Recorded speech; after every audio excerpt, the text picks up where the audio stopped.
Ողջույն գործարարալիքին միացած մեր բոլոր լսողներին եւ դիտողներին, դուք մեզ միացել եք 106 եւ 5 հաճախականությամբ, կամ էլ մեզ դիտում եք թվային հարթակներում։ Սա թարմուղեղով զրույցն է, իսկ այսօր իմ զրուցակիցներն են Գոշաց միաբանություն իրավական հասարակական կազմակերպության աջակիցներ Ալինա Բաբիկյանը եւ Արարատ Եգանյանը։ Բարև ձեզ։ Բարև ձեզ։ Շնորհակալություն, որ մեր տաղավարում եք։ Նոր մի հետաքրքիր իրավական հասարակական կազմակերպություն է ստեղծվել, ինչպես արդեն նշեցի, միանգամից խոսքը փոխանցեմ ձեզ, դուք պատմեք, թե ինչի մասին է Գոշաց միաբանությունը եւ երբ է հիմնադրվել։ Նախ շնորհակալություն հրավերի համար։ Գոշաց միաբանություն իրավական հասարակական կազմակերպությունը հիմնադրվել է վերջերս։ Ղեկավարներն են հանդիսանում Լևոն Բաղդասարյանը եւ Տարոն Բաղդասարյանը։ Գոշաց միաբանության իրավական հասարակական նպատակն է ունենալ իրավագիտակից սերունդ։ Ինչ է ընդհանրում դա։ Ինչ մեթոդաբանությամբ եք փորձում այդ իրավագիտակից սերունդը ստեղծել։ Միաբանության առաքելությունը եւ ընդհանուր գործունեությունը կուզեմ ներկայացնեք։ Մենք տարբեր ծրագրերի շրջանակներում, որոնցից մեկն է իրավագիտակից սերունդ կրթական իրազեկման ծրագիրը, եւ որը հանդիսանում է գլխավոր նպատակներից մեկը կրթել երեխաներին, աշակերտներին, մոտավոր 7-ից 9 եւ 10-ից 12-րդ դասարանի աշակերտներին, որպեսզի նրանք իմանան իրենց իրավունքները, պարտականությունները եւ իրազեկված լինեն օրենքներին եւ իրավական այլ գործողություններին։ Ինչպես դուք միացաք համայնքին։ Իրականում որպես այդպիսին գաղափարակից են եղել դեռևս մինչև հասարակական կազմակերպության ստեղծումը եւ միշտ պատրաստական են եղել աջակցություն ցուցաբերել հասարակական կազմակերպության գործունեությանը։ Ուստի այդ առումով հասարակական կազմակերպության ստեղծումից հետո անմիջապես հետո ներգրավել ենք դրա թե գործունեությանը եւ թե ապագայի պլանավորմանը։ Ապագայի պլաններից կուզեմ խոսենք ու նաև այս պահին թե հստակ ինչ է իրականացվում, իրավական ոլորտում եւ իրավագիտակցության ոլորտում փորձում եք սերունդին դաստիարակել, հստակ ավելի մանրամասն կետերով կուզեմ հասկանալ ինչ աշխատանք է տարվում այդ ուղղությամբ։ Ներկայումս մենք իրականացնում ենք իրավագիտակից սերունդ կրթական իրազեկման ծրագիրը, որի շրջանակներում այցելում ենք Հայաստանի Հանրապետության դպրոցներ, քոլեջներ, ավագ դպրոցներ եւ այնտեղ իրականացնում ենք տարբեր սեմինարներ, որտեղ խոսում ենք մարդու իրավունքների մասին, օրենքների կիրառության մասին, ինչպես նաեւ ֆինանսական եւ աշխատանքային իրավունքների մասին եւ որի բացն է, որ ավելի շատ նկատվում է այցերի ընթացքում հատկապես որ ուղղությամբ բացել կա։ Երևի երեխաները չեն պատկերացնում պետության կառուցվածքը, թե ինչպես է պետության կառավարումը իրականացվում։ Մենք այդ այցերի ժամանակ խոսում ենք նաև սահմանադրական իրավունքի մասին, որպեսզի երեխաները անպայման հատկապես ավագ սերնդի երեխաների մասին է խոսքը, քանի որ շուտով նրանք եւս ընտրական իրավունք են ունենալու եւ մասնակցելու են մեր երկրի համար կարևոր նշանակություն ունեցող որոշումների կայացմանը։ Գիտակցված որոշում կայացնում։ Այո։ Այդ պատճառով նաև շեշտադրում ենք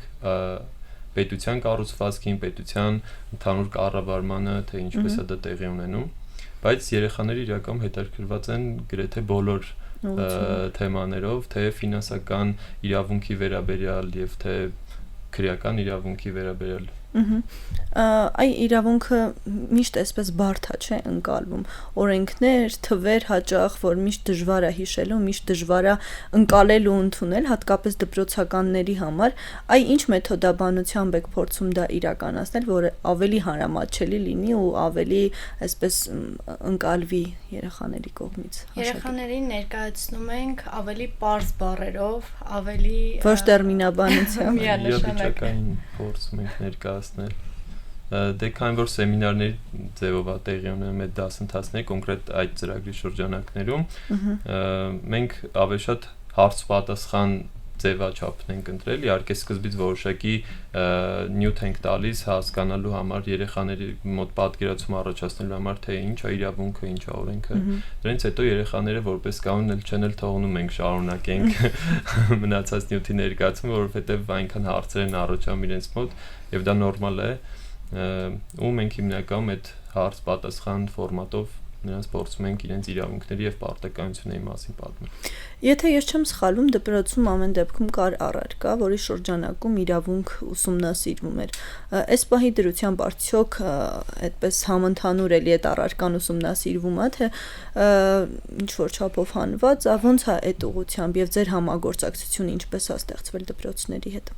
Համագործակցության մասով Ալինան կներկայացնի, ես կային որ դեռևս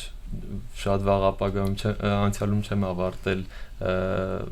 իմ կրթությունը դպրոցում, հասարակագիտության շրջանակներում մենք իրավունք ուսումնասիրում, բայց կարծում եմ, որ այդ ծրագրի շրջանակներում այնուամենայնիվ իհարկե որոշ գիտելիք ստանում ենք իրավունքի մասին, օրենքների մասին եւ այլն, բայց փոքր-ինչ ավելի արդիական պետք է լինի դա եւ ոնց որ ժամանակին համանուն պետք է սկսենք քայլել իրավունքը, որովհետեւ շատ դինամիկ երևույթ է եւ անընդհատ զարգանում։ Ալինա ջան, խոսքը փոխանցենք ձեզ։ Շնորհակալություն։ Ուրեմն վերջին սեմինար քննարկմանը երեխաներին ներկայացրել էի աշխատանքային իրավունքը, որտեղ երեխաների անչափահասների աշխատանքը, կամավորություն ու երեխաներին դա շատ հետաքրքրել էր, թե իրենք ինչ իրավունքներ ունեն, ինչ պարտականություն ունեն, ինչպես կարող են աշխատել, պայմանագիր արդյոք պետք է, թե պետք չի, եւ ներկայացրել էի այդ ամեն ինչը եւ միանշանակ նախ երեխաներին դա շատ հետաքրքրել էր։ Հետո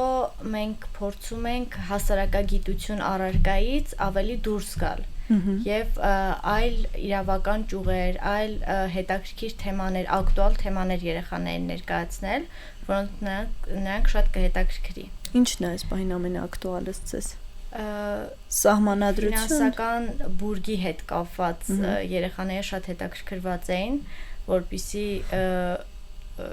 բան չանեն։ Ֆինանսական գրագիտությունը։ Այո, ֆինանսական գրագիտությունը։ Այս վերջին շրջանում ֆինանսական բուրգերը շատ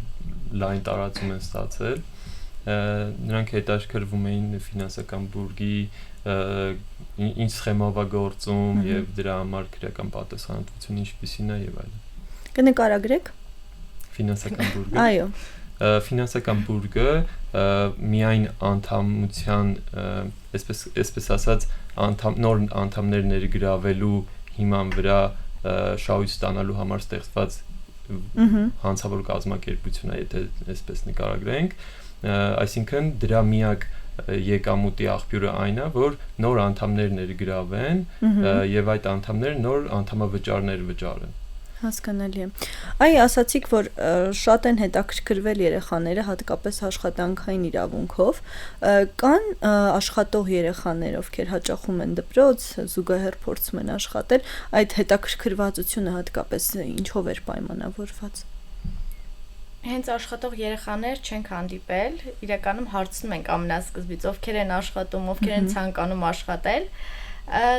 սակայն ցանկացողներ կային եւ կային նաեւ աշակերտներ, ովքեր կամավորությամբ էին զբաղվում ընթացքում, որը էլի շատ հետաքրքիր էր, նրանք ուզում էին իմանալ իրենց իրավունքները, պարտականությունները։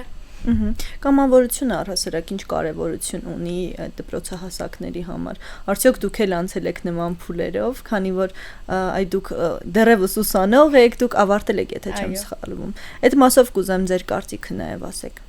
Շատ կարևոր դեր ունի իրականում։ Նախ նշեմ, որ այս հարաբերությունները ոչ շատ վաղ անցյալում են կարգավորվել իրավական առումով, այսինքն չեմ կարողանա հստակ նշել թիվը, սակայն վերջի շրջանում ընդունվել է կամավորության մասին օրենքը, որով կարգավորվել է այս հարաբերությունները։ Օրինակ իմ վրա օրինակը բերեմ,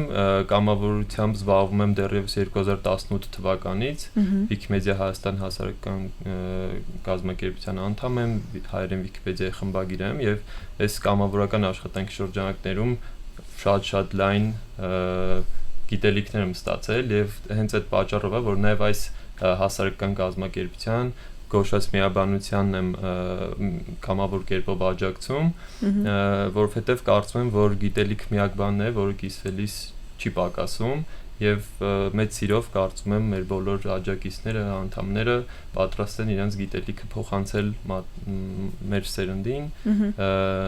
եւ դրանով նաեւ օգնել մեր պետության զարգացմանը։ Դուք ինչ կասեք, Ալինա։ Ես նույնպես մասնակցել եմ շատ կամավոր տարբեր աշխատանքների եւ այստեղ շատ կարեւոր է, որպեսզի երեխաները ուսումնական ծրագրից դուրս գան եւ անեն այլ հետաքրքրություններ, կատարեն այլ գործողություններ, որը նրանց հետաքրքիր է։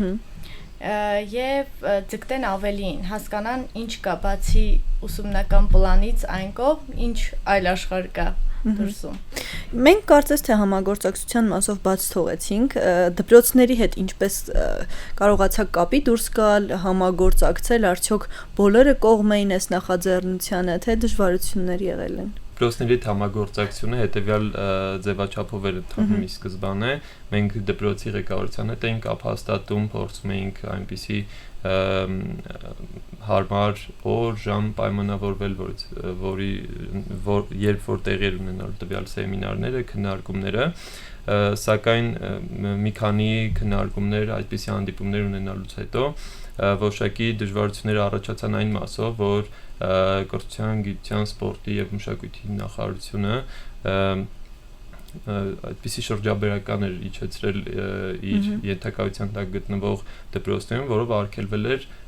առանց իրենց կողմից երաշխավորության որևէ անձանց մուտքը դպրոցներ եւ այս բանին ընդհանրեն բանակցություններ նախարարության հետ, որպեսզի մենք այդպիսի երաշխավորություն ստանանք եւ այդ ծրագիրը չընդհատվի եւ շարունակվի։ Այս բանին ինչ որ ընդհատման փուլում է, ճիշտ եմ հասկանում։ Շատ կարճ ժամանակ է ինչ ընդհատվել է եւ այս բանին փորձում ենք այս հարցը կարգավորել այո։ Շատ լավ կներեք եւ հուսանք նախարարությունը մեզ կաջակցի այս ծրագրի շրջանակներում։ Դե գաղափարը լավն է, կարծում եմ հավելյալ օգնող մարդիկ միշտ պետք են, ընդդիմանալու հարց չկա կարծես թե։ Դպրոցներ գնում եք միայն Երևանում։ Դեռևս ինչքան որ գնացել ենք, դեռևս Երևանում ենք գնացել, սակայն իհարկե պլանավորված է նաև այցեր, մարզեր եւ այսպեսի ինչ որ խտրական վերաբերմունք չկա էլի իհարկե։ Այ դուք մարզից եք, Արարատ, հետաքրքիր է կրթության իմաստով տարբերություններ նկատել եք Երևանում, մարզերում եւ այդ իրավագիտակցության իմաստով, թե ամեն դեպքում հեռավորությունը ոչինչ չի փոխում։ Դե ես անկեղծ ասած Սամամերձ գյուղից լինելով հանդերձ մեր մոտ որպես այդպեսին շատ մեծ տարբերություններ չեմ նկատել, այսինքն կրթության որակը շատ բարձր է նաև իմ բնորանում, սակայն կարծում եմ, որ ամեն դեպքում որոշակի առումով մտածողության, երեխաների մտածողության մասով եւ այլ հանգամանքներով տարբերություններ իհարկե առկա են, որովհետեւ կարծում եմ գյուղում մեծացած երեխան այլ մտածողություն ունի, իսկ քաղաքում մեծացածը այլ։ Ինչպես կարող են միանալ մարդիկ թեկուզ կամավորության սկզբունքով գոշած միաբանությանը եւ կա դրա հնարավորությունը։ Այո, կա դրա հնարավորությունը, մենք մեր որպես այդպիսին տեսլականը շատ մեծ իրավական համայնքի ձևավորումն է, այսինքն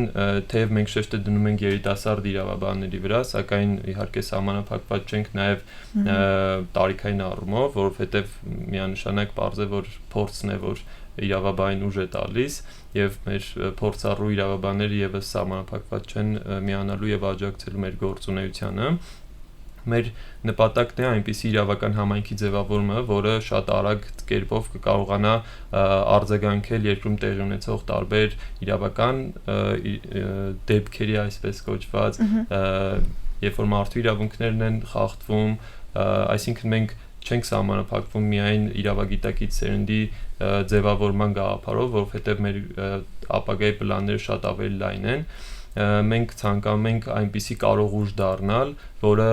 Հայաստանի Հանրապետությունում որոշակի լսելի ձայն կունենա եւ այդ լսելի ձայնը իրավական համայնքի ձայնը կլինի։ Մասնավորապես օրենքների նախագծերի մշակման արդյունքում, օրենքների նախագծերը, երբ որ արդեն ներկայացվում են հանրության քննարկման այդ ժամանակ, պետք է ուշադիր հետևել կառավարության նիստերին, ազգային ժողովի նիստերին, որովհետև դա քաղաքացիական հասարակության հիմքն է, եւ մենք գտնում ենք, որ պետք է ճիշտ բալանս գտնենք պետության եւ հասարակության միջեւ։ Ինչ կասեք Ալինա։ Ինչ կհավելեք։ Կարծում եմ Արարատը ամբողջությամբ ասեց, շատ կարևոր է, որպեսզի հասարակությունը նույնպես ցանկանա աջակցել եւ այս գաղափարի մի մասնիկը դառնա, քանի որ շատ կարևոր եւ շատ բարդ աշխատանք ենք սկսել, որը միանշանակ կցանկանանք, որ շատ ծավալվի եւ զարգանա։ Այս պահին կան ծառայություններ, որոնք գոշաց միաբանությունը մատուցում է իրավաբանական։ Այս պահին դեռևս, քանի որ մենք վերջերս ենք ստեղծվել, այդպես ծառայություններ հենց այս պահին գործող չունենք, սակայն մենք պլանավորում ենք այնպիսի ծառայությունների մատուցում, ինչպիսիք են անվճար իրավական խորհրդատվության տրամադրումը, սակայն պետք է անպայման կերպով ոնց որ քննարկվի, թե ինչ տիպի գործերով ենք մենք օգնություն տրամադրելու մարդկանց։ Իսկ կան նմանատիպ այլ կազմակերպություններ Հայաստանում եւ արդյոք նպատակ ու ցանկություն կա համագործակցելու։ Այո, կան նմանատիպ այլ հասարակական կազմակերպություններ ու շատ լսելի ձայնով իրավական կազմակերպություններ եւ այո, ինչու ոչ, մենք բաց ենք համագործակցության առումով։ Նշեցիք, որ դպրոցներում են սեմինարները անցկացվում, բայց ակնհայտ է, որ խնդիրը ոչ միայն դպրոցահասակների մոտ է, մեծ մասամբ կարծում եմ դպրոցահասակների մոտ այդ խնդիրը այդքան էլ ակնառու չի, ինչքան որ շատ մեծահասակների մոտ, որովհետև միշտ չի, որ այդ իրավունքներին ավելի մոտ են կանգնած, չնայած որ ընտրելու իրավունքը ունեն, բայց այդ մասով կարծում եմ խնդիր ունենք։ Արդյոք ծրագրեր նախատեսվում են նաև մեծահասակների համար, թե հույսը այն է, որ երեխաները կգնան տուն եւ տանը բոլորին կբացատրեն, թե որից հետո որն է։ Այդպիսի ծրագրեր իհարկե ունենք, մենք այս ծրագիրը իրականացնելու ենք ոչ միայն դպրոցներում, այլ նաև բուհերում, սակայն իհարկե խնդիրը շատ ավելի խորն է, ինչպես դուք եք նշում, նաև ուսանողներից հետո եկող սերունդը, այսինքն ավելի տարեց սերունդը իր իրավունքները այդքան լավ չի պատկերացնում։ Այդ առումով մենք այդպիսի նախագիծ ունենք, որ փոքրիկ ինչ որ ուղեցույցների, այսպես կոչված բուկլետների տեսքով ինչ որ տարբեր իրավիճակների վերաբերյալ տեղեկություններ պատրաստենք եւ տարածենք մարդկանց շրջանում։ Օրինակ մի հատ բերեմ, թե օրինակ ինչպես վարվել, երբ որ բարեկային ծառայողը ձեզ ոչ իրավաչափ կերպով վարչական պատասխանատվության է ենթարկում եւ այլն, այսպիսի տարբեր իրավիճակային դեպքերում ունենալ ձեռքի տակ մի ուղեցույց, որ շատ արագ հասանելի կլինի անձին, որպեսզի իր իրավունքները եւ պարտականությունները իմանա։ Ոստի չեմ բացառում նաեւ օրինակ ընտրական իրավունքի վերաբերյալ այդպիսի ուղեցույցներ ստեղծում։ Որ մասով են հատկապես այսօր իրավունքների խախտում շատ տեղի ունենում, որ ուղղությունն է, որ ավելի ակնառու է։ Այդպիսի ճյուղ, որ հստակորեն նշեմ, բարդ կլինի, որովհետև գրեթե բոլոր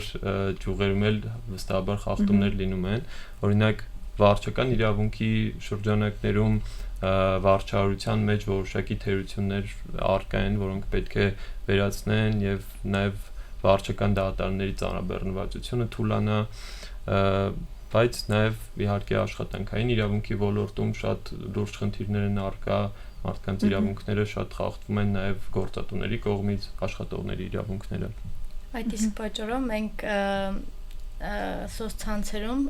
հրապարակում ենք վիդեոներ, որտեղ խոսում ենք խնդրի մասին եւ տալիս ենք լուծում զեկույցի տեսքով։ Այսինքն մենք բարձրաձայնում ենք խնդիրը, թե ինչ խնդիր կա եւ ինչպիսի ելքեր կարելի է, ինչպիսի լուծումներ կարող ենք տալ։ Ինչ օրինակներ ունեք այս պահին հրապարակած։ Այս պահին ունենք աշխատանքային իրավունքի հետ կապված, չտրամադրված արձակուրդների հետ կապված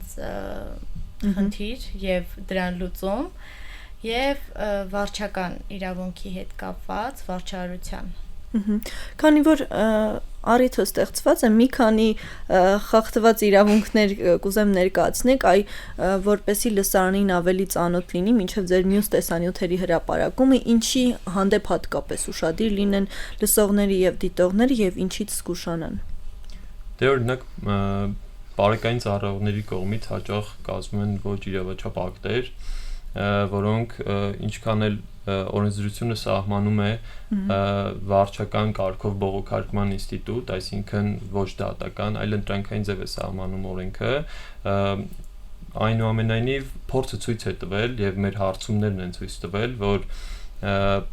վարչական կարգով բողոքարկման արդյունքում ինչքան էլ վարչական մարմինը ակնհայտորեն տեսնում է, որ տվյալ ակտը ոչ իրավաչափ է, այնուամենայնիվ այն անվավեր չի ճանաչում, ուստի անձը այլ ճանապարհ չի ունենում, քան դիմել դատարան եւ այս ամենի պատճառով դատարանները շատ ծանրաբեռնվում են եւ այն տարբերակում չդնենք, բայց այնուամենայնիվ կան շատ ավելի կարևոր գործեր, որոնք դատարանում պետք է քննվեն եւ այս կարևոր գործերը դատարանում շատ ձգձգվում են, ժամկետներ երկարում են։ Այո, արդարադատության շահը շատ է տուժում այս առումով։ Դուք օրինակներ կուզեմ բերեք։ Իհարկե, աշխատանքային իրավունքի հետ կապված մի քիչ առաջ նշեցի, չտրամադրված արձակուրդի հետ կապված հիմնականում պաշտպանության նախարարությունը չի տրամադրում աշխատանքից դուրս գալուց հետո, սխալ է հաշվարկում եւ ավելի քիչ է տալիս գումար կամ չի տրամադրում արձակուրդ կամ չտրամադրված արձակուրդի գումարները չի վճարում։ Հստակ օրինակներ եղել են դրա հիման վրա։ Միանշանակ ունենք հարյուրավոր հայցեր եւ դատարանում մինչ օրս կա հարյուրավոր հայցեր, որտեղ մարդիկ փորձում են պաշտպանել իրենց խախտված իրավունքը, այսինքն աշխատում են տարիներով եւ հետո վերջում դուրս են գալիս եւ ոչ մի գումար, ոչինչ չեն ստանում կամ պակաս են ավելի ստանում։ Այդ իսկ պատճառով փորձում ենք սկզբից պաշտպանության նախարարության հետ բանակցելով, հարցումներ ուղարկելով գումարները ստանալ, հասկանալ խնդիրը ինչումն է, հետո արդեն դիմում ենք դատարան միանշանակ եւ դատական կարգով։ Այ վերջերս այս տաղավարում հյուր ունեի, ովքեր իրավունքի եւ հաշվապահության ոլորտում ստեղծել էին հավելված, որի միջոցով մարդիկ ավելի հեշտ կարող էին օրենքներին ծանոթանալ, իրենց հարցը գրել եւ ավելի հստակ պատասխան ստանալ դրան։ Արդյոք թվային դարաշրջանը այս իմաստով օգնում է ավելի իրավագիտակից լինել եւ օրենքներին ավելի ծանոթ եւ արդյոք դուք պատրաստվում եք կիրառել։ Միանշանակ օգնում է, որովհետեւ եթե մինչև այս թվային դարաշրջանը օրենքներին ծանոթանալ կարող էր միայն ուղղակի թղթային եղանակով, ապա այս բանի ցանկացած ոք կարող է ուղղակի Google-ով բացել օրենքները եւ ուսումնասիրել դրանք։ Իհարկե շատ մեծ թվով օրենքների ուղղակի կարդալը կարող է անձին որևէ բան չտալ, որովհետեւ դրանք շատ խիստ մասնագիտական տերմիններով են շարադրված։ Բացատրելու կարիք հավելյալ լինում է, չէ՞։ Այո, անպայման։ Իսկ թվային դարաշրջանը կարող է մեր գործին այսպես ասած օգնել այն առումով, որ ինֆորմացիան շատ է եւ շատ լայն հնարավորություն է առկա այդ ինֆորմացիան տարածելու մարդկանց մեջ, ուղղակի պետք է այնպես օգտագործենք այս թվային ալգորիթմները, որ մենք մեր ձայնը հասանելի լինի եւ այսպես կոչված չխեղդվի թվային այն ոչ այդքան օգտակար նյութերի եւ ինֆորմացիայի մեջ։ Այո, պիտի աղմուկից զտել կարևորը։ Հավելում ունեք հաղորդման ավարտին։ Կցանկանանք ուղղակի մարդկանց կոչ անել, որ աջակցեն մեզ եւ անպայման այն իրավաբաններին կլինեն երիտասարդ թե փորձառու միանալ մեր համայնքին, որովհետեւ մեր պլանները շատ ավելի հեռուն են գնում եւ միայն ու միայն այնպիսի նպատակներ ենք հետապնդում, որոնք իրավունքի զարգացմանն են ուղղված։ Միանշանակ միանում եմ Արարատի ասածին եւ կցանկանամ հավելել, որ շատ կարևոր է ունենալ իրավագիտակից հասարակություն եւ փորձում ենք դրան ձգտել եւ միանշանակ կոչ ենք անում մարդկանց ժողովրդին, որպեսզի միանան եւ իրազեկվեն, ինչպիսի իրավունքներ, պարտականություններ ունեն եւ եթե խախտվել է նրանց իրավունքը, փորձենք շտկել եւ բարելավել ամեն ինչ։ Շնորհակալ եմ ձեզ զրույցի համար, մեզ լսողներին եւ դիտողներին, եւս մեկ անգամ հիշեցնեմ, որ Թարմուղեղով իմ զրուցակիցներն էին Արարատ Եգանյանը եւ Ալինա Բաբիկյանը, ովքեր Գոշաց միաբանություն իրավական հասարակական կազմակերպության աջակիցներն են։ Կհանդիպենք վաղը, լավ եղեք։